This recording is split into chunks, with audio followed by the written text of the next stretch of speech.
Hello ಪ್ರಿಯ ವೀಕ್ಷಕರೇ, welcome to Golden Tree Creation channel. ನೀವಿನ್ನೂ ನಮ್ಮ ಚಾನಲ್ ಸಬ್ಸ್ಕ್ರೈಬ್ ಮಾಡಿಲ್ಲ ಅಂದರೆ ದಯವಿಟ್ಟು ಸಬ್ಸ್ಕ್ರೈಬ್ ಮಾಡ್ಕೊಳ್ಳಿ. ಪಕ್ಕದಲ್ಲಿ ಇರುವಂಥ ಬೆಲ್ ಐಕನ್ ಪ್ರೆಸ್ ಮಾಡಿ, ಹಾಗೆ ಆಲ್ ನೋಟಿಫಿಕೇಷನ್ ಕ್ಲಿಕ್ ಮಾಡಿ. ಮುಂದೆ ನಾವು ಅಪ್ಲೋಡ್ ಮಾಡೋ ಹೊಸ ನೋಟಿಫಿಕೇಷನ್ ನಿಮಗೆ ಮೊದಲಿಗೆ ಸಿಗುತ್ತೆ. ಹಾಗೂ ಲೈಕ್ ಮಾಡಿ, ಶೇರ್ ಮಾಡೋದು ಮರಿಬೇಡಿ. ಹಾಗೂ ವಿಡಿಯೋನ ಸ್ಕಿಪ್ ಮಾಡದೆ ಪೂರ್ತಿ ನೋಡಿ. ಹಾಗಿದ್ರೆ ಬನ್ನಿ ವಿಡಿಯೋ ಶುರು ಮಾಡೋಣ. ಇವತ್ತು ಈಸಿಯಾಗಿ ಪರ್ಫೆಕ್ಟಾಗಿ ಕ್ಯಾರೆಟ್ ಲಡ್ಡು ಮಾಡೋದು ಹೇಗೆ ಅಂತ ನೋಡೋಣ. ಕ್ಯಾರೆಟ್ ಅಂತೂ ಎಲ್ಲರ ಮನೆಯಲ್ಲೂ ಇದ್ದೇ ಇರುತ್ತೆ. ಅದರಲ್ಲಿ ಈ ರೀತಿ ಒಂದು ಸ್ವೀಟ್ ಮಾಡಿಕೊಂಡ್ರೆ ತುಂಬಾ ಚೆನ್ನಾಗಿರುತ್ತೆ. ಹಾಗೂ ಟೇಸ್ಟು ಸಹ ಅಷ್ಟೇ ಸೂಪರಾಗಿರುತ್ತೆ. ನೀವೇನಾದರೂ ಮೊದಲನೇದಾಗಿ ಈ ಚಾನಲ್ ನೋಡ್ತಾ ಇದ್ದರೆ ದಯವಿಟ್ಟು ಸಬ್ಸ್ಕ್ರೈಬ್ ಮಾಡ್ಕೊಳ್ಳಿ, ಹಾಗೆ ಸಪೋರ್ಟ್ ಮಾಡಿ. ಕ್ಯಾರೆಟ್ ಲಡ್ಡುನ ಹೇಗೆ ಮಾಡೋದು ಅಂತ ನೋಡೋಣ. ಮೊದಲನೇದಾಗಿ ನಾನಿಲ್ಲಿ ಅರ್ಧ kg ಕ್ಯಾರೆಟ್ ತೊಗೊಂಡಿದ್ದೀನಿ, ಊಟಿ ಕ್ಯಾರೆಟನ್ನು. ಇದನ್ನು ಮೊದಲನೇದಾಗಿ ನಾನು ಸಿಪ್ಪೆ ಎಲ್ಲ ತೆಗೆದು ನೀಟಾಗಿ ಕ್ಲೀನ್ ಮಾಡಿ ಇಟ್ಕೊಳ್ತೀನಿ. ಫಸ್ಟು ನೋಡಿ, ಈ ರೀತಿ ಸಿಪ್ಪೆ ಎಲ್ಲ ತೆಗೆದು ನೀಟಾಗಿ ಕ್ಲೀನ್ ಮಾಡಿ ಇಟ್ಕೋಬೇಕು. ನೋಡಿ, ಈ ರೀತಿ ಸಿಪ್ಪೆ ಎಲ್ಲ ತೆಗೆದು ನೀಟ್ ಮಾಡ್ಕೊಳ್ಳೋಣ ಮೊದಲಿಗೆ.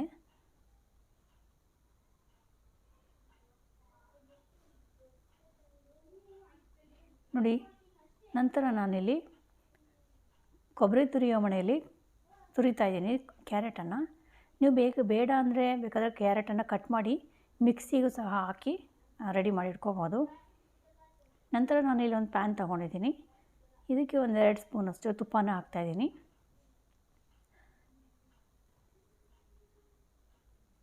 ನೋಡಿ, ಡ್ರೈ ಫ್ರೂಟ್ಸ್ನ ಹಾಕ್ತಾಯಿದ್ದೀನಿ ಇದಕ್ಕೆ ಫ್ರೈ ಮಾಡ್ಕೊಳ್ಳೋದಕ್ಕೆ. ಡ್ರೈ ಫ್ರೂಟ್ಸ್ ಎಲ್ಲ ಚೆನ್ನಾಗಿ ಫ್ರೈ ಆದ ನಂತರ ಇದಕ್ಕೇ ನಾನು ತುರಿದಿಟ್ಟಿದ್ದಂತಹ ಕ್ಯಾರೆಟನ್ನು ಸಹ ಇದಕ್ಕೆ ಹಾಕಿ ಚೆನ್ನಾಗಿ ಫ್ರೈ ಮಾಡ್ಕೊಳ್ತೀನಿ. ಲೋ ಫ್ಲೇಮಲ್ಲೇ ಫ್ರೈ ಮಾಡ್ಕೋಬೇಕು.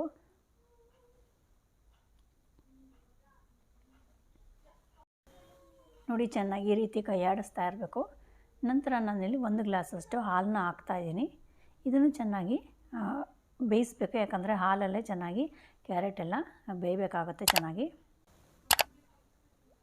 ನೋಡಿ, ಈಗ ಚೆನ್ನಾಗಿ ಬೆಂದಿದೆ. ಈಗ ಏಲಕ್ಕಿ ಪುಡಿಯನ್ನು ಸಹ ಅದಕ್ಕೆ ಸೇರಿಸ್ಕೊಳ್ತಾ ಇದ್ದೀನಿ ನಾನು. ಬಾಯಲ್ಲಿಟ್ಟರೆ ಕರಗೋ ಥರ ಇರುತ್ತೆ ಈ ಲಡ್ಡು. ನೀವು ಒಮ್ಮೆ ಟ್ರೈ ಮಾಡಿ ನೋಡಿ ಹೇಗಿರುತ್ತೆ ಅಂತ. ನೋಡಿ, ನಂತರ ನಾನು 1 ಕಪ್ಪಷ್ಟು ಸಕ್ಕರೆನ ಅದಕ್ಕೆ ಆ್ಯಡ್ ಮಾಡ್ತಾಯಿದ್ದೀನಿ. ನೀವು ಬೇಕು ಅಂದರೆ ಬೆಲ್ಲನೂ ಸಹ ಸೇರಿಸ್ಕೊಳ್ಬೋದು. ನಿಮಗೆ ರುಚಿಗೆ ಎಷ್ಟು ಬೇಕು ಸಕ್ಕರೆ ಸ್ವೀಟು ನೋಡಿಕೊಂಡು ನೀವು ಸೇರಿಸ್ಕೊಳ್ಬೋದು. ಅದು ಚೆನ್ನಾಗಿ ಫ್ರೈ ಆಗಬೇಕು. ಸಕ್ಕರೆ ಹಾಕಿದಾಗ ನೀರು ಬಿಟ್ಕೊಳ್ಳುತ್ತೆ. ಆ ನೀರೆಲ್ಲ ಚೆನ್ನಾಗಿ ಡ್ರೈ ಆಗೋ ತನಕ ಫ್ರೈ ಮಾಡ್ಕೋಬೇಕಾಗತ್ತೆ. ನಂತರ ನಾನಿಲ್ಲಿ ತುಪ್ಪನ ಹಾಕ್ತಾಯಿದ್ದೀನಿ. ನಾನು ಸ್ವಲ್ಪ ತುಪ್ಪನ ಜಾಸ್ತಿನೇ ಹಾಕ್ತಾಯಿದ್ದೀನಿ. ತುಪ್ಪ ಜಾಸ್ತಿ ಹಾಕೋದ್ರಿಂದ ಟೇಸ್ಟು ತುಂಬಾ ಚೆನ್ನಾಗಿರುತ್ತೆ. ನೋಡಿ, ಈ ನೀರೆಲ್ಲ ಚೆನ್ನಾಗಿ ಡ್ರೈ ಆಗೋ ತನಕ ಫ್ರೈ ಮಾಡ್ಕೋಬೇಕಾಗತ್ತೆ.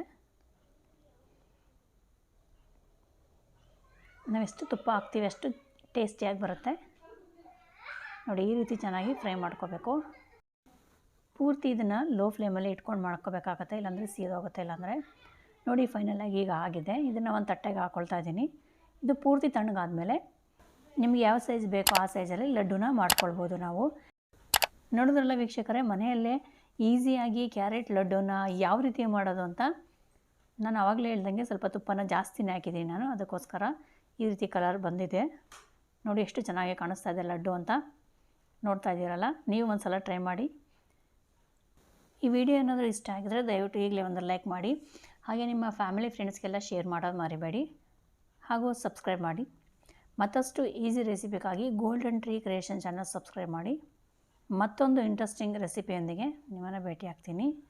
ಅಲ್ಲಿಯವರೆಗೂ ಥ್ಯಾಂಕ್ ಯು.